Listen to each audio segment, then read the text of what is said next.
What up, YouTube Live? How's it going? Today is February 3rd, 2019. Um, Super Bowl Sunday. um, I hope LA Rams wins. To be honest, I really don't care which team wins, just as long as the Patriots lose. Oh man, they kept winning every year. I was like so tired. But anyway, enough with Super Bowl. Before we get to the big game, that will start in about I don't know, maybe 6 hours from now. I want to talk about True Detective season three. The new episode came about pretty early on, and it's episode five, titled "If You Have Ghosts." Now, again, just a heads up with all my, just as with all my episode recaps and TV reviews, this too might contain spoilers. Nothing too majory, but I will spill some spoilers because I will do a refresher or recap of what happened last week, and I will describe some of the plot that's going on in this new episode 5. So again, just a heads up, this review is for those of you, my fellow True Detective fans who have seen today's episode, new episode, season 3, episode 5. All right, so last week it ended with the bigoted vigilantes. I don't want to give them too much credit. They're about to knock down the door of the house belonging to Woodard, and if you recall, Woodard, um, because he's a veteran, just like Roland West and Detective Hayes, both are also Vietnam veterans. But Woodard, because he's a veteran, he's very skilled, and at this point he's packing heat. Like he has weaponry and armory and explosives. And so I told you last time in my review that, man, these vigilantes do not know what they're walking into, because Woodard is like Rambo. Do you remember Rambo in the John J. Rambo in the first Blood movie, the first Rambo movie? How he pretty much schools those policemen who are trying to take him down, because he's like, dude, he comes from that world of soldiering and military, and he knows guerrilla attack. It's like, man, these policemen don't know don't know who they're messing with. The same case here. The episode doesn't start out that way, but let's start off with that. I thought it was gonna be a big ass explosion. Well, it is pretty pretty lethal, but it killed pretty much. It kills only like the guy in the front door, and it of course it causes debris and everybody else. But the result of that is a huge shootout amongst the or between the vigilante Woodard and the cops that just arrived there on the scene. Now I like that whole shootout because if you, my fellow True Detective fans, would know, that is one of the um, characteristics or one of the traits of this show, of True Detective show. In season one, they had um, shootouts, but it was done in a sort of like it makes it seem like the camera's tracking Matthew McConaughey one take, going from one house to the next. Do you remember that? That was season one. He goes through the window, he goes out, and then he goes from like one house to the next and tries to evade bullets. Uh, so that was fun. Even though that I read somewhere that that wasn't actually shot one take. It was stitched to appear like one take, just like that hallway fight scene in the movie Atomic Blonde with Charlize Theron. I interviewed the stunt coordinator, and he revealed to me that that was not really one take. That was actually a bunch of shots, but they stitch it up to make it appear like it's one take, one long, track or shot. Um, Season two was my favorite shootout actually in of all True Detective seasons here. The ones when they were outside of the warehouse. Do you remember that? Colin Farrell's, I mean, Colin Farrell's character is there. Rachel McAdams' character is there as well. That was actually, of all these three seasons, that's actually my favorite shootout. Don't mind the the clock bell there. Um, so this one compared to the first two seasons, I want to say this one is pretty well done. It has the same traits again. Writer director Nick Pizzolatto really likes showing um, moments of people getting shot in the head. I remember in season two, there were moments like that too. When I think one of the cops were he was just peeking. He was like trying to peek, and then phew, bullet. He wasn't like in his. He wasn't even peeking for like a second, and he got shot in the head. And there were moments like that as well in this episode five. And I get the sense now by now that Nick Pizzolatto likes doing that. It's like there's a couple of characters here, some of the vigilantes and the cop, where they were just looking like trying to see if they could find a some target on the house to shoot, but they got shot in the head instead. And it's also a testament to Woodard's sharpshooting, right? His skills from when he served in the war. Um, and that scene also explains why in 1990, the second time period, that we see Roland West limping.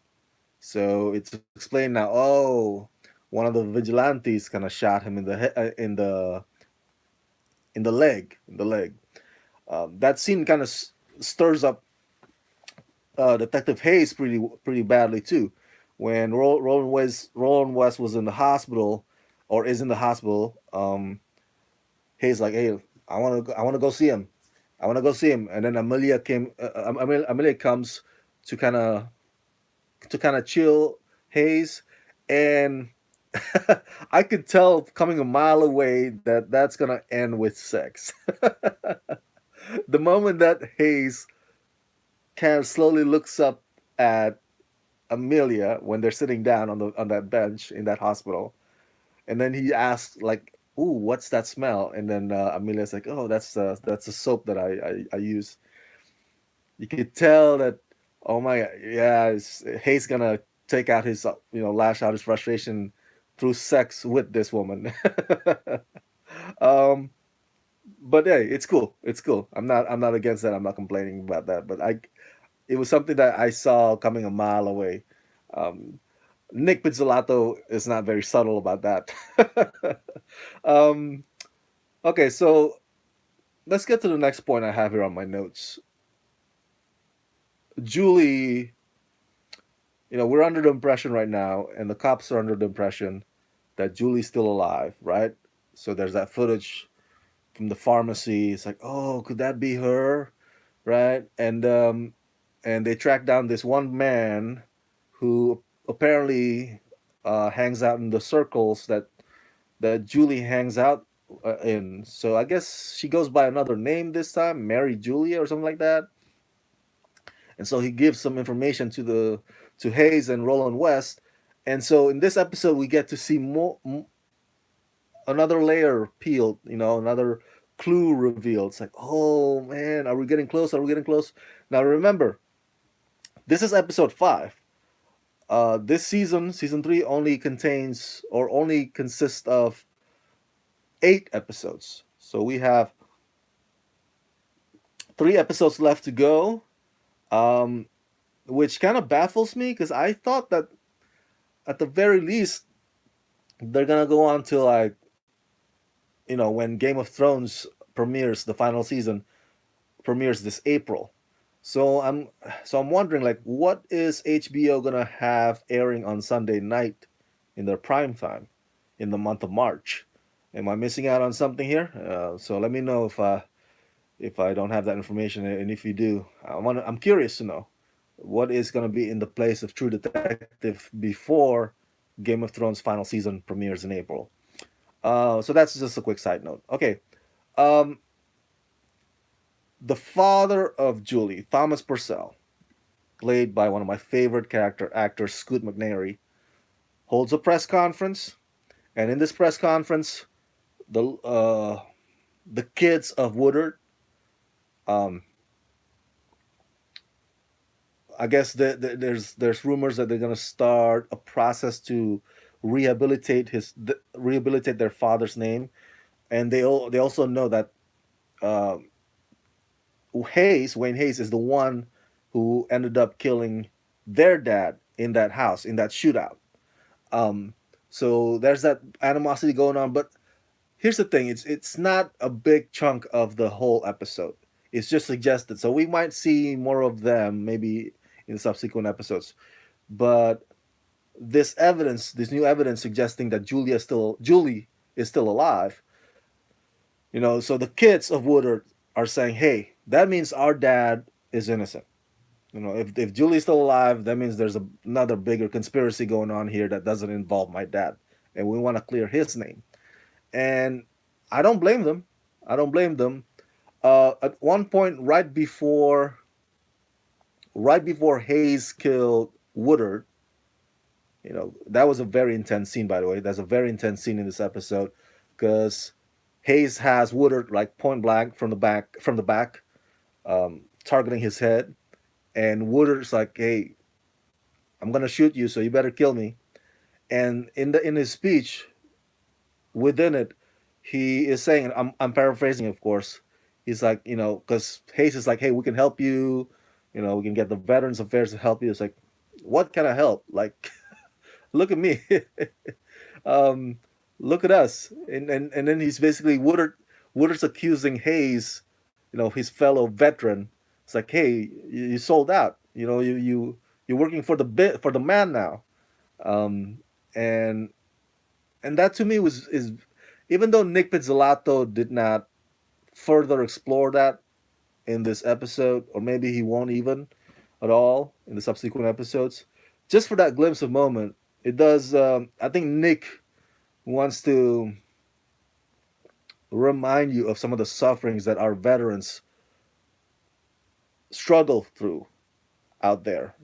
They come back from the war, they've seen some shit, and sometimes they're not, the same ever again. And some people get lucky, get federal work, government kind of job, kind of like Hayes.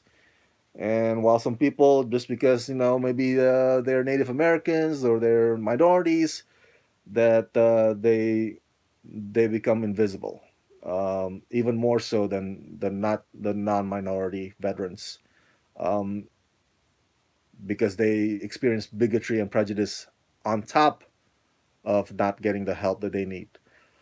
So I think that is a pretty deep commentary in that very brief moment, that I think it's okay if it's not further explored. Just for that brief moment, it says a lot. Uh, what Woodard says to Hayes. Okay, so there's a new evidence, and again, another layers peeled, right, in this episode, and this is a testament to Hayes' excellent detective instinct. The evidence is that the backpack, um, that is found in Woodard's house during the shootout, so because they all these years they try to pin Will's death and Julie's disappearance on Woodard, because they have that evidence, in the 1980, that the backpack is found and that burnt uh, shirt is found. But the backpack is pristine and clean, and so Hayes and Roland West in the 1990, right, the second time period, the task force, the press conference, and all that. So they come to the conclusion that somebody must have planted those evidence there to make it look as if Woodard is the one that killed those kids, or killed Will made Julie disappear. So that's another layer. That's it's like, oh my god, the mystery, mystery. And then by the end of the episode, um, because they opened up a hotline for people who to call in and say, "Hey, I see Julie. I see," or like, "Oh, I see that press conference. I know I know his daughter. I've seen him here and there." Like, and the one calling the hotline happens to be supposedly Julie. And the voice says in the tape like, "Leave me alone." You know, she's very, what's the word I'm looking for? Angry at her dad. She doesn't want her dad to come looking for her. Um, and now we the audiences having heard that, and also the cops, like, now we're clouded by questions of like, okay, so who's telling the truth here? I mean, should we also? I mean, should we put the dad as a suspect too because of what Julie says on that tape? Did Julie say that under duress, maybe? You know, with a gun put against her head? Who knows? Um, and if we were to believe what Julie says on that tape, that means the dad must have something to do with her disappearance and her brother's killing, because it sounds as if she doesn't want to have anything to do with him, the dad, and that even though she's not directly saying it, it seems like she's accusing him of having something to do with what happened in 1980. So somebody is not telling the cops the truth, and Nick Pizzolatto, the writer director, is still holding all the cards. They're not. He's not showing it to you till episode 8, and we're like, all these questions are unanswered right now. I love it. I love it. Okay, a couple of notes here left I have before we end this review. Um, in this episode, we also see, before I talk about the old man Roland West, the relationship problem that escalates between Hayes and Amelia, and juxtapose that with the relationship that Hayes has with Roland West, um, and that's where I will segue also to Old Man Roland West. You could see that, I don't know, maybe I'm theorizing here, right? I'm speculating. I don't know what's on Nick Pizzolatto's mind.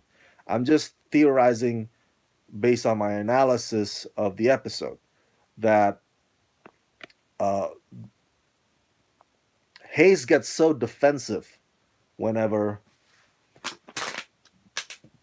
I don't have my water with me. Hayes would get defensive whenever Amelia tries to meddle in, their investigation to write her book, because in Hayes's mind, it's like, you're trying to take advantage or take it. You're trying to use all of us, use this case to make a name for yourself, to make an authorship of yourself.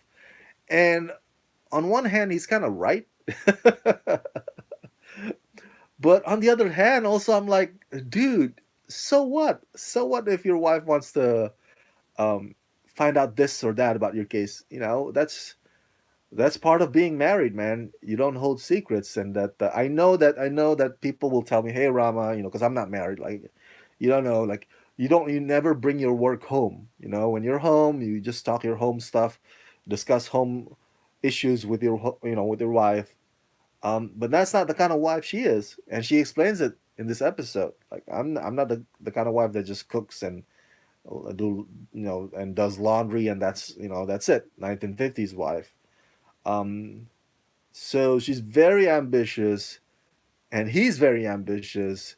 So I guess that's like the one of those things where if the same end of the magnet, if the same end of the magnets, both magnets are the same, like either positive or negative, that they won't connect.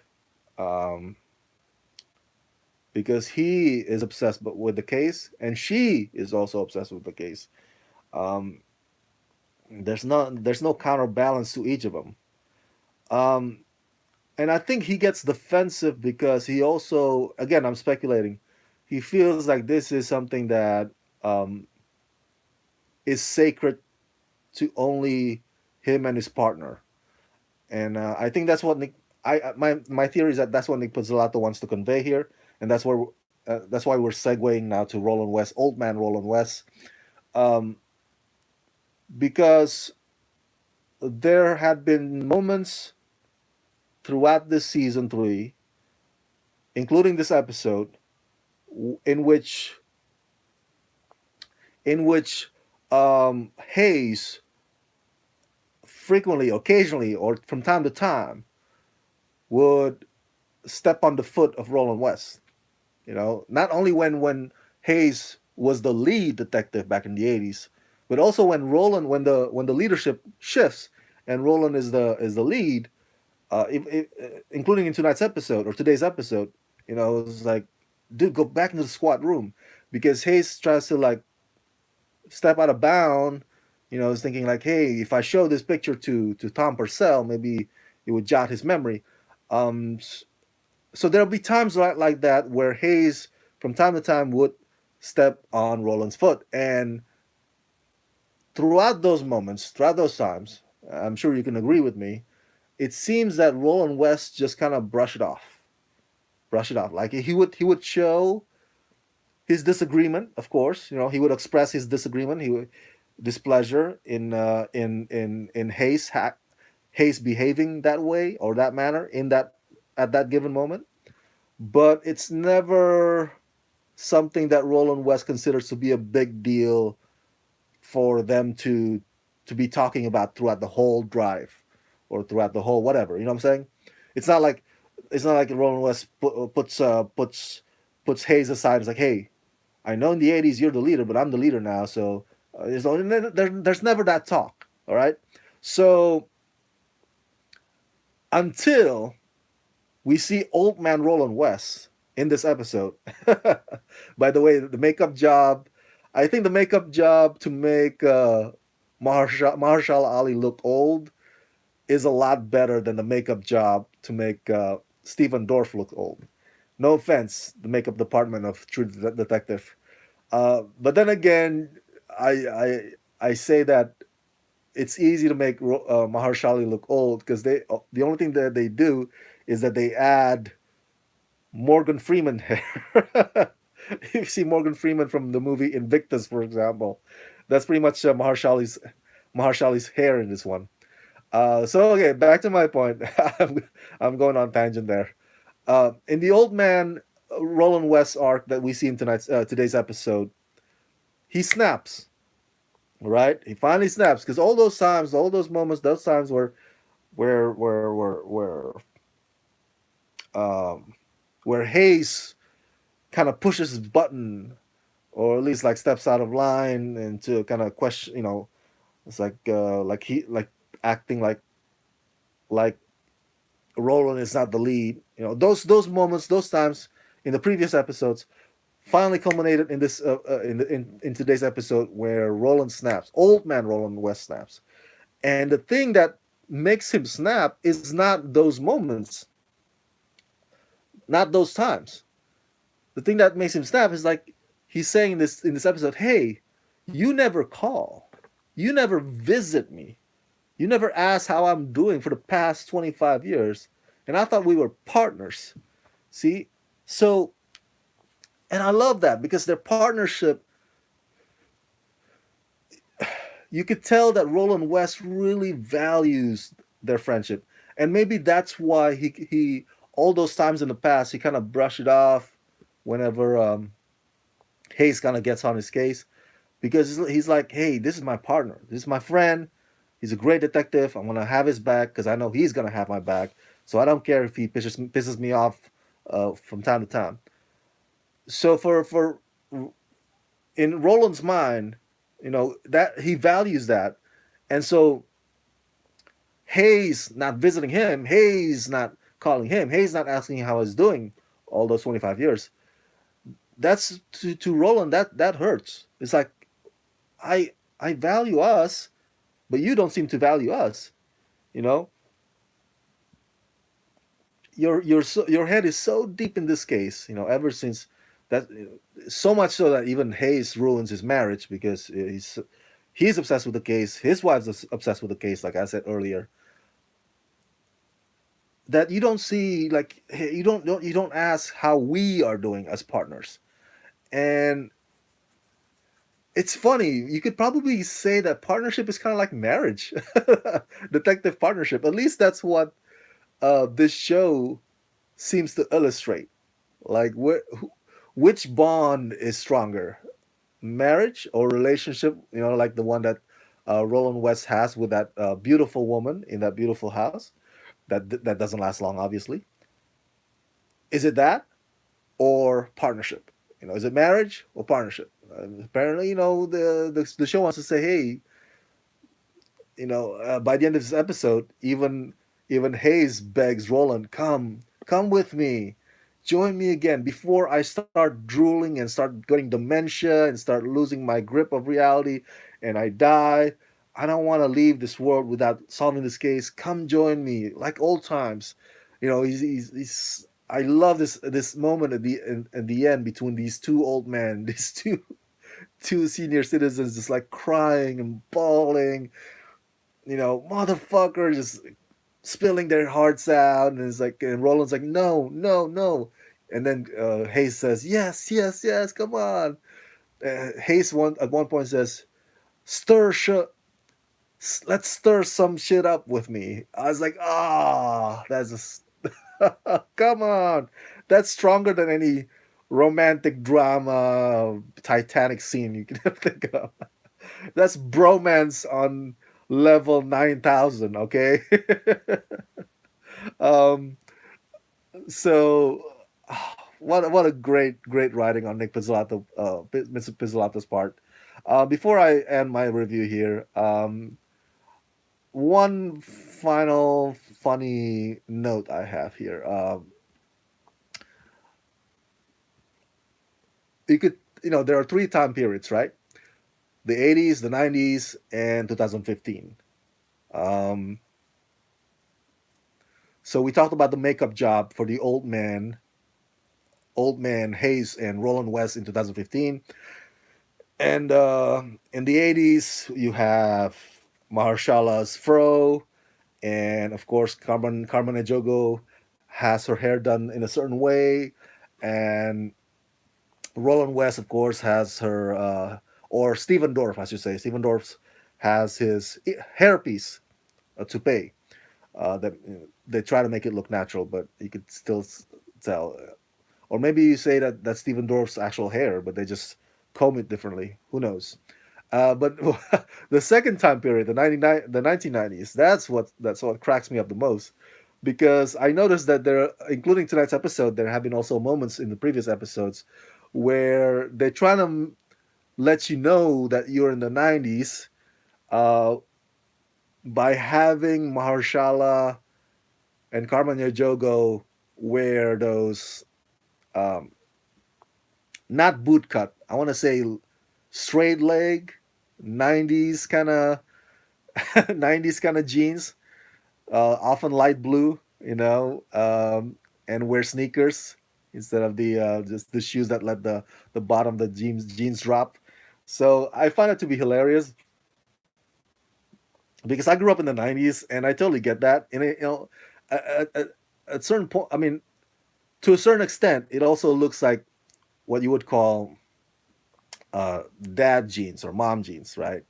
So they would wear sneakers with it, you know, and they instead of shoes that let the bottom of the jeans to drop nicely on the shoes.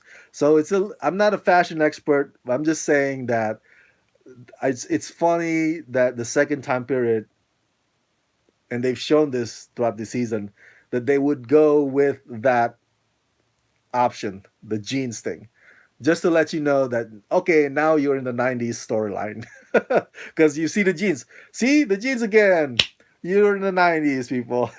See the gray hair, you're in the 2015. Oh, look at the fro, look at the hairpiece, you're back in the 1980. I just, it's so fascinating and somewhat funny to see the ways, the frequently used ways that this show would do um, to differentiate, to make each three time periods look distinct, but you can see the pattern. uh, I don't know, maybe that's just me, but I find that to be very funny and fascinating at the same time. All right, so those are my thoughts. Those are the notes that I have about today's episode. Once again, fantastically written by Nick Pizzolatto. I hope I pronounced that last name correctly. Uh, One of the greatest storytellers of our time, and big fan of the shootout scene. Although still, I think season two, that's probably my favorite shootout of all the True Detective seasons. So for all its flaws, season two was not obviously the best True Detective season. People hated it, and I understand why they hated it. Um, but that shootout in the alley, in the big outside the warehouse, that is still very intense. But this one comes close. And then probably season one with that whole one take long track thing. That's probably my third favorite, if you want to rank it. Okay, so that's it. That's my long rant. That's my review of True Detective season 3. True Detective season 3, episode 5, titled "If You Have Ghosts." All right, you guys. So enjoy your Sunday. Enjoy your Super Bowl Sunday. Go Rams! L.A. Rams! L.A. Rams! Again, I really don't care which team wins as long as the Patriots lose. Enjoy the big game, and as always, subscribe to my channel, ring that bell, press that like button, and if you can help support this channel, please do so at patreon.com/dramascreen. That's patreon.com